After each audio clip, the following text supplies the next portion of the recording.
Hi, it's Suzanne. I just wanted to get it on the record again, a little more elongated version of how I was almost unalived by the father of my child, my daughter, Kindred. So this was in the 80s, the mid 1980s. I lived in Northern California and we lived in a house in Vallejo. My daughter was about, I don't know, 5, 6 months old. I'm not sure. Still very much an infant.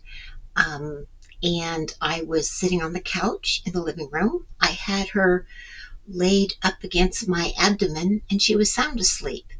She might have been younger than 6 months. She might have been more like 3 months, something like that. And um, she was asleep. And in the bedroom door was open. Her father, this big ogre that harassed me, um, very abusive and violent, rageful, started calling out my name. Suzanne, Suzanne, Susie, whatever he was saying. And I wanted to just hold my baby quietly. She was sleeping. I didn't want to wake her up. I didn't want to get up suddenly. I didn't want to disturb her.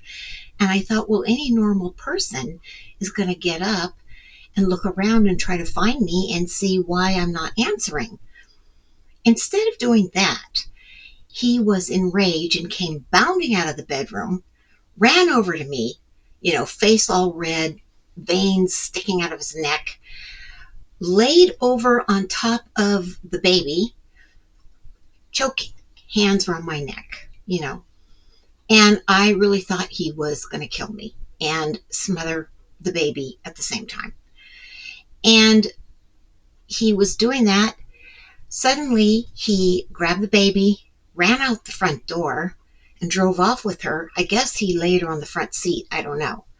Um, and just drove down the street. And that was that. So I went outside screaming, help, help, help. And I think somebody must have called the police. The police showed up. By then, he, um,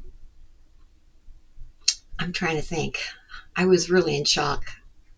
The officer took the report and he asked me, is there anything else you'd like me to do?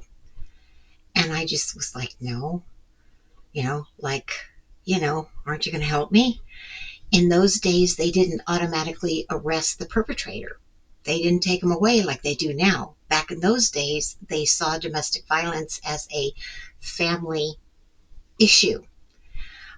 Later in my court case, where I was seeking full custody of my daughter, that police report was missing from the court file.